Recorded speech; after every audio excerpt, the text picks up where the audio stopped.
Hey, yes, it's season 1, episode 6 of UK Cowboys TV and podcast.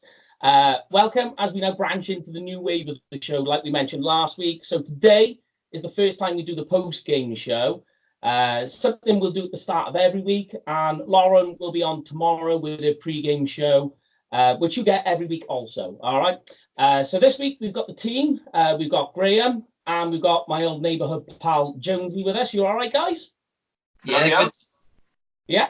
And of course, you can see him there live from Georgetown, Austin. He served as a weapons specialist and recruitment in the US Navy. He's been a Cowboys fan from birth, but he went to his first game in 1985, which was the year my brother was born. If you haven't seen his work, then make sure you follow him.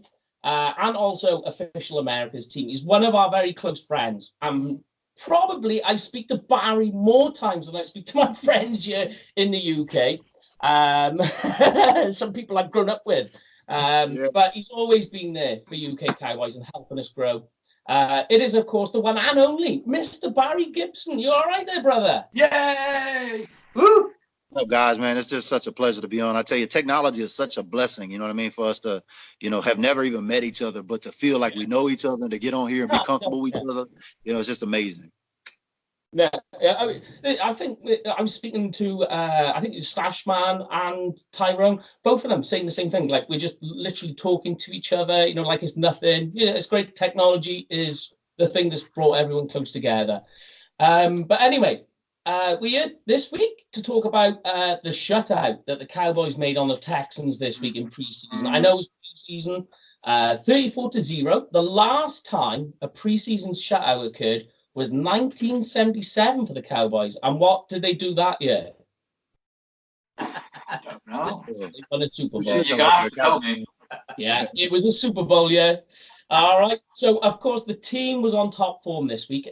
Something that this team, when everything's kicking into place, is very scary for any NFL team. So we'll start with you, Barry, since you're our very special guest. Who's been your MVP in that game this week? Or even just who's been your MVP throughout training camp? Now, I'll just tell you where the root of this whole thing comes from. If you want to get down to the square root of it, I'm here about 40 miles south of Seattle, and guess what? That's called the Chris Richard effect. Mm-hmm. He came from Seattle, and he brought that culture there that he had Legion of Boom here, that I live with my wife, and I deal with these Seahawks fans up here every day. They wear their colors, you know what I mean? But I always, you just got to let them know. But that's where the root of this comes from. That's why we see the hot boys. That's why we see the total domination that we have seen. You know what I'm saying? Shout out to them hot boys, baby. That's what we have totally seen is nothing but domination because of that culture. Now they got third stringers, those guys. I don't know who they are. Like, I have to listen to West Coast. Like, who are they? Where are they from? And then figure that out, because like, man, I got to find this guy on Instagram. I wasn't even following him. Like, who is he? You know what I mean? He's young kid. So, and then we get to collaborate with him. So, shout out Donovan Wilson. He made that toe tap and play. And we put a story on Instagram and tagged him in the post, and he came and shot me a DM with some smiley faces. So again, technology, you know what I mean? If you're a Cowboy fan and not on Instagram, that's where all the Cowboys are at. If you want to interact with them and engage with them, I'm telling you, they're not Facebooking. Yeah. I mean, that's probably the place where we speak the most, funny enough, is on Instagram. Yeah, well, no, I mean, I'm there a great deal. So, I see that there's a total audience there that, our demographic in the group is all the 90s Cowboy fans like myself that went through the dynasty and gravitated to the first platform, which was Facebook. Now, a lot of, if you've seen, I wrote an article about a year or so ago about trying to drive Cowboy fans to Instagram because we see the players there and that's where they're at. And we know they're going to interact wherever they're at.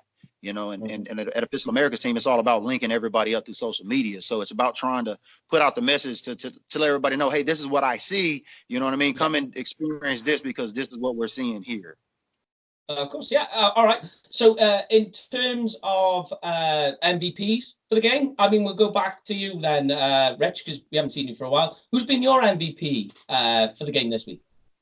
I was going to kind of do exactly the same as Chris Richard, but he stole that, so there goes that plan. Great line. Exactly.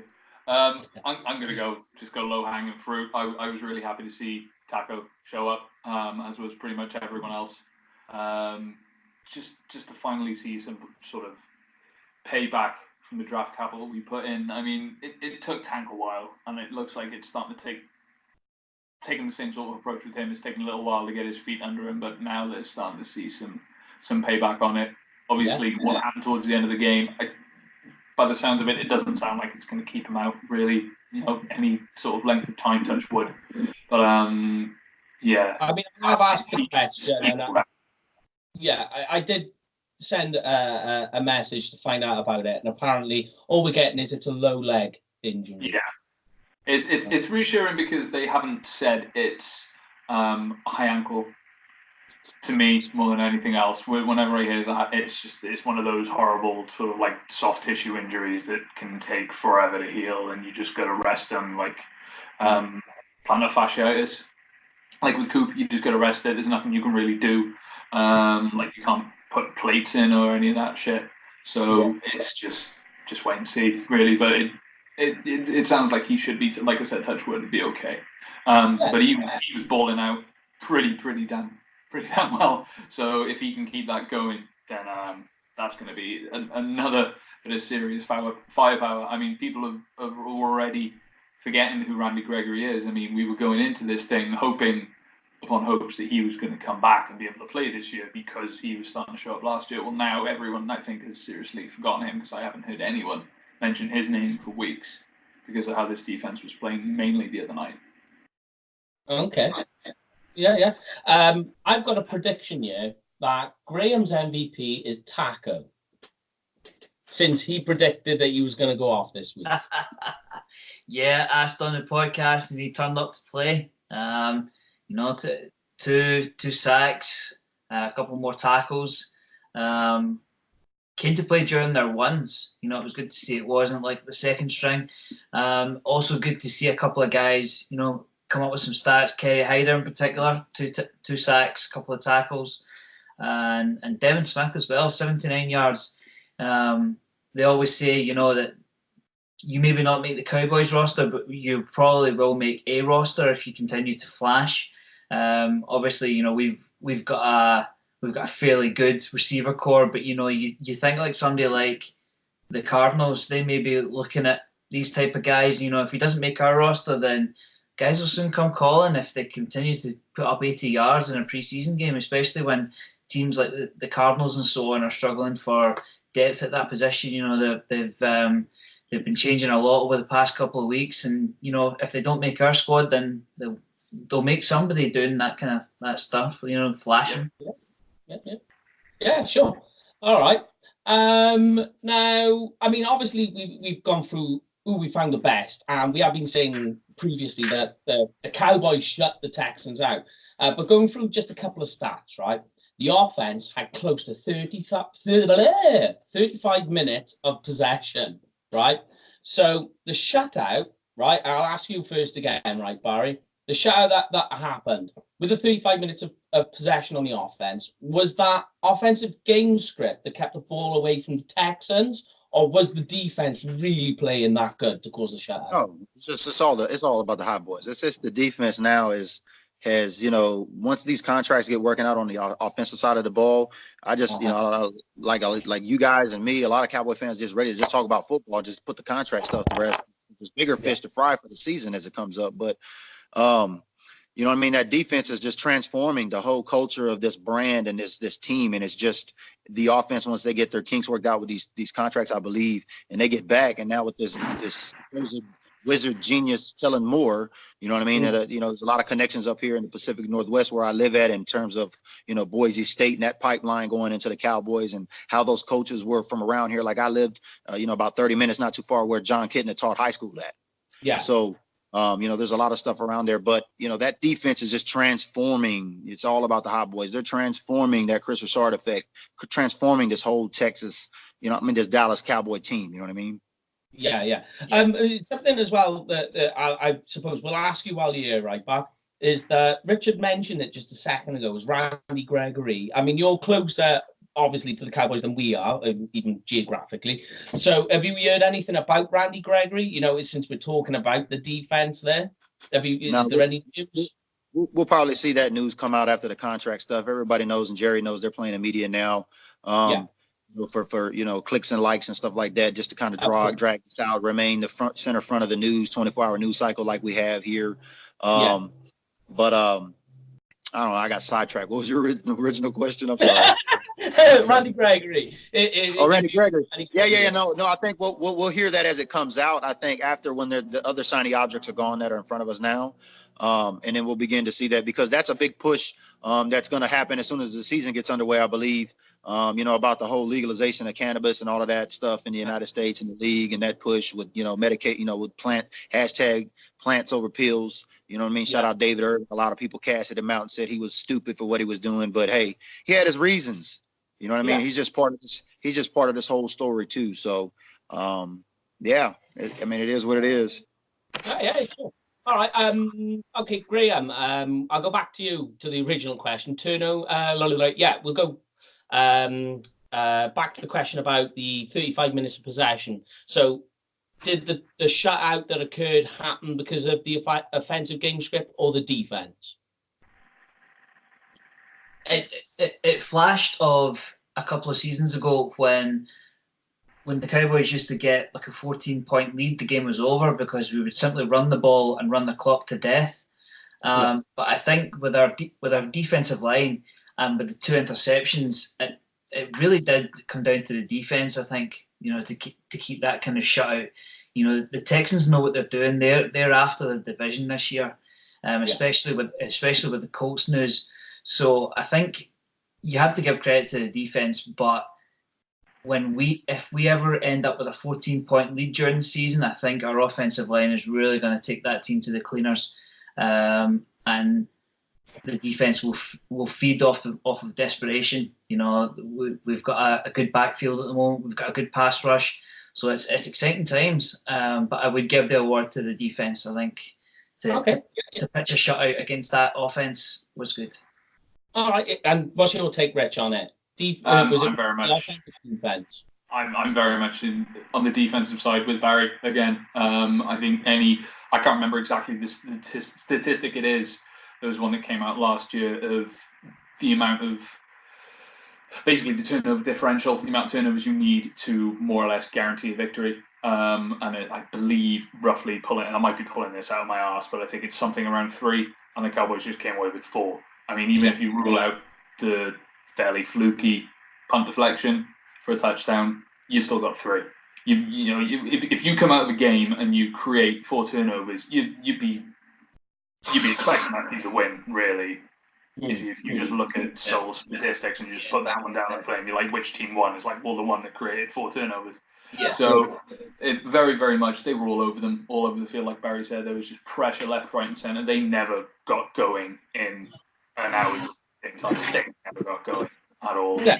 I think a large part of that, especially with 4 turnovers, a large part of that 35 minutes came from those turnovers, the amount of time that generated. So I think it's definitely because of the defense more than anything.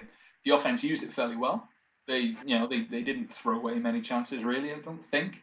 But then again, it's preseason, so they're not really trying that hard. But definitely defensive side of the ball, without a doubt. That was just unbelievable, really. It was good because, like he said, there was a spread of guys further down, second, third stringers, lower, that you're like, who is this guy? And he's just gone and made an interception and made a play. And not just the big plays of interceptions and forced fumbles and stuff, but just the pressure that was being generated was really, really good. Let him come in.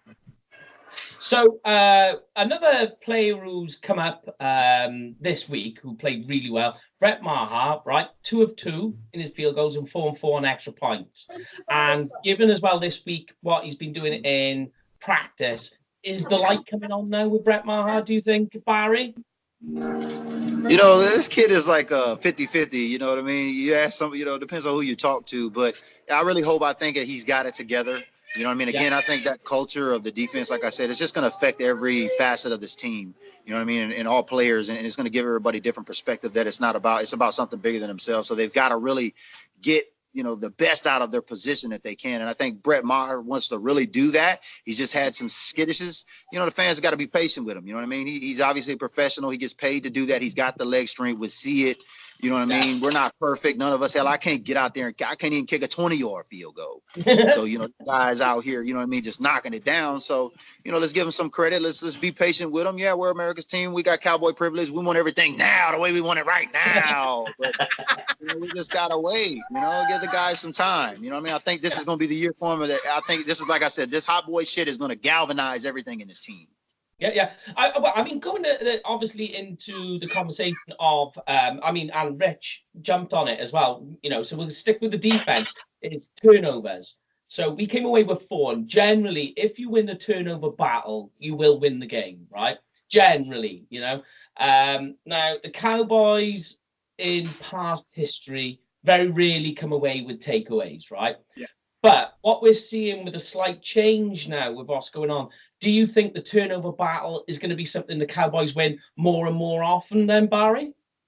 Oh, yeah. They got that Hot Boys chain thing going around. I don't know if you guys know that those guys compete. Yeah. They had to qualify in order to wear those things last season. And, so since, at least from what I understand from what it is about it correctly. But, I think that's going to be a big thing, not only with the culture of the way that they're approaching it now as a team, but then now that's going to be their motivation to who within their own, because they're all driving each other here. This is not just something they're trying to sell, merchandise. This is like their culture, and they're expressing that through their art, by linking it to the Hot Boys. I love the Hot Boys because I grew up, my initials are BG. So if anybody who knows the Hot Boys, BG was a part of the Hot Boys. So I feel very inclusive to this, and I'm just going to campaign. I'm going to campaign for them all year long. So, it's just awesome to really be a part of this now and witness it, because we're witnessing history, Oh, yeah. I'll stick with you as well, Rich, for the same question. Turnovers, do you think that's going to be, or not so much the amount of turnovers, but the turnover battle, that we're going to be winning that per game, in a sense now, what you're seeing with the defense? You'd hope so. With the way they played, it's been a fairly big flash in one preseason game, so let's not go crazy with it, but there definitely feels like there is a bit of a trend. Like Brian said, things do seem to be galvanizing. They certainly were around Chris Richard last year, and this whole Hot Boys movement, like he said, it's a lifestyle, and it's a thing that these guys compete with, and it's taken on a life of its own, and people want to be part of that.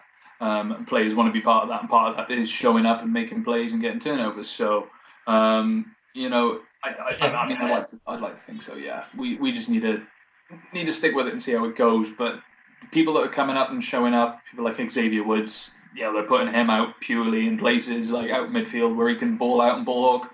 Yeah, I think there's very serious potential. Yeah. I want to say one of the players were quoted. I think they're trying to name the whole defense as a whole. They're calling it the Purge, I believe. I think if that's reports coming out correctly from what I'm hearing. So you got the Hot Boys unit, you know what I mean? Within itself, that's the identity. But then they're trying to make it, because it's not all Hot Boys. They want the whole, they want the whole team to be the Purge. So I think there's a campaign for that. I don't know if that's going to stick or not, but I just wanted to give a shout out on that. I can't remember exactly which player it was, but I remember hearing that. Yeah, I like that from the film as well. So yeah, maybe you get to see some evil masks or whatever. I kind of like that. I can see how that would work. But yeah, Graham, in terms of the turnover battle, can you see the defense creating more getting more takeaways to make that turnover battle, the ratio more lopsided towards the Cowboys? Well, you would hope so. With our offensive line coming back to full strength, getting leads to more passing on against us, leads to more pass rush, leads to more, interception value and all that kind of stuff. And we certainly showed that the other night. With two middle linebackers that can fly to the ball as well, that's always going to be great. By paying tackle, by paying DeMarcus Lawrence, it shows that we're willing to get after the quarterback. And anybody that's willing to put the work in and the light to come on for them, they will get paid. So whether it be sacks behind the line of scrimmage or, forced interceptions because the team's behind it, it's only going to lead to good things. And I think if we can keep up on offense, the defense will reap the benefits. Yeah, definitely. So then, in terms, Barry, the rookie that performed the best in this game, who would you give that award to? Rookie player of the game. Oh, well, for last game? Yeah. Oh, it's got to be the kid, Donovan Wilson, the kid that made the interception. I mean, that just talks about the culture and the defense. I mean, this kid's out there. You seen him. He could have avoided that, but he wanted to make a play. He's got a star on his helmet. He realizes what that does for his brand. You know what I mean? Why we see these negotiations going on between our big players and our owner. You know what I mean? That's the culture. You know what I mean? And it's, you know what I mean? You know what I mean? I just talk about it. So do you think he's the fourth safety on the roster then? I really don't. I would have to watch, my fan base media creatives, like Tyson or West Coast Cowboy and, Cowboy Juju. I'd have to watch all of them to gain my perspective. That's where I get it all from when I want to look at it. Because when you watch these big networks, they're going to give you some narrative that's driven by whatever they need to get their bills paid. And at least with these Cowboy fans that are out here, they're trying to give you the honest truth because they're passionate and they're Cowboy fans. You know what I mean? A lot of them are being unbiased too, and they do a great job. So that's why we support them. But yeah, you know what I mean? To answer your question. Yeah. So, Graham, who was your rookie player of the game? Who are you going to give it to? Don't pick Donovan. You got to pick somebody else. Sorry, I'm glad you let me go first because that gave me the easy fruit. I mean, you already took mine, so that's UK hospitality. Thank you. Hey, like I always say, mate, you're a brother from another mother. Yeah. I would have to go again. Tony Pollard, only 26 yards, but still 4.3 yards. It's still good. You've got JJ Watt out there coming to take your head off. So if he can continue, certainly only 26 yards this time, but he's certainly willing to step in there while 21 is still negotiating his contract. So yeah, I have to stick with Tony Pollard. He's doing really, really well. And so do you feel confident if Zeke, he's going to come back? This is why I'm wearing 21 today, because there's reports that this is going to get done soon. And I can see Rich has got his on. But do you think, there it is. Do you think, though, if for whatever reason, right, the worst scenario, touch wood, right, that Zeke didn't come back, you're happy with Tony as the bell cow? You think he's going to do okay? He'll do okay. Okay. I think it's one segment of our offense. So long as we get Cooper back good and healthy, and we get Dak a nice clean pocket and our defense balls out, we can stay balanced. We can have multiple changes. Alfred Morris chipped in with a touchdown. He knows where the end zone is. They will find a way. I'm confident they will find a way, but I still expect 21 to come back. Tony Pollard, so long as he keeps balling out, we'll keep giving him the opportunities to create. All right, and then just to finish all this up, then your rookie of the game, Rich, and we'll wrap this post game show up. Who's yours? And you can't pick the other two, so go on. They pretty much stole both of my ideas, really. So I'm up Crab Creek with that battle, really.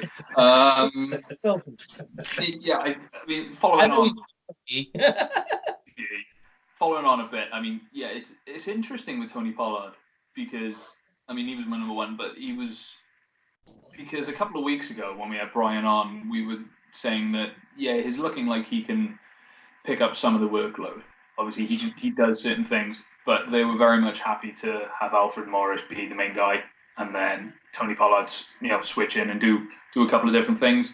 But the more you see from Tony Pollard, the more opportunity you give him, the more he rewards you. So that's going to be really interesting to see moving forward. Like you said, I think the Zeke deal, personally, I think the Zeke deal gets done at the latest this Sunday. I think it's going to get done this weekend. Things have gone, there's been a lot of chatter leading up to this game and during this game, and then it's all gone very, very quiet. Part of that, I believe, is because Jerry's out doing stuff with the CBA, which ties back to the stuff with Randy Gregory. I believe he's there with the last day today. Mm-hmm. But things have gone from very, very chatty to very, very quiet. And every time things go very, very quiet, usually something happens after that. So we've seen the quote that Zeke broke the silence on and came out and said he wants to be a Cowboy fan essentially for life. Yep. But then he brought up the fact that Emmett went to another team and all of that. So I think that's the last we heard about that because there was reports he denied a second offer or something crazy like that. I don't know if it was true or not, but of course, it's gone quiet because, like we said, once this blows over the contracts, like what we talked about, is going to be the next thing with the CBA or the legalization of cannabis stuff. So. Yeah, It's going to be interesting. Other than that, CJ Goodwin showed up pretty well. Oh, he did a lot for himself. I was reading the slight steal from Brian Broaddus, I'll admit, from when he was speaking to Brad Chandler in the game, and he said, "Who do you think helped himself the most?" It's a bit of a plug. It's not stealing. It's fine. But CJ Goodwin showed up pretty well. Did a lot for himself. I think he apparently has helped himself a lot. Potentially making this team be more on the bubble now than he was before. So, and that's in no small part from what he did in that game. So, but if I had to pick anyone, it would be Tony Pollard. Straight up. Yeah. There we are. I think that you'd be hard pressed to find anyone who'd disagree with the Tony Pollard take there. But yeah, that's it for the post game show that we are Barry with. But obviously, make sure to follow our Instagram, Twitter, and Facebook, and of course, don't forget to follow Barry and Official America's team. You mentioned they're on Facebook and Instagram, so make sure you do that. And then make sure if you can't watch the show, we've got this show in podcast form, so you can subscribe and follow us everywhere and anywhere. We can't thank you all enough for all the support as well. Barry, mate, it's been an absolute pleasure, mate, to have you on there. I hope we can have you later on again on the show later on in the season, brother. Man, you guys just drop me a line. Give me 24-hour notice, and I'm on there. You know what I mean? Just as long as it ain't a life-threatening issue, you know what I mean? You know I'm gonna be there. So. Just dial me up, baby. You know how to get a hold of me. And hey, if I can add one more thing, I'm sorry. With Tony Pollard, I recently wrote an article about 5 things you need to know that actually talks about him and his family from Memphis and their barbecue and all that stuff. It's really great. I learned a lot about him. This kid's story is special too. I mean, all these Cowboys are. So if you want to know more about him over there in the UK, if you haven't, check out that article that I wrote. It gives you a lot of underlying stuff about Tony Pollard that maybe you didn't know that can catch you up to speed. So you see why he's so hyped about. He's such an electric kid, man. He's going to be special. I can't wait to see him and Zeke tag teaming together. Yeah, I tell you what, I'll find that article. If you don't mind, I'll copy and paste it over in copy the link over in our over on our Facebook so people can take a look at that. I'll as soon as I get off, I'll shoot it to you in Messenger here. Thank you very much. Yeah, that'd be ideal. Nice one, mate. But thank you very much. No problem. All right. See you later, guys.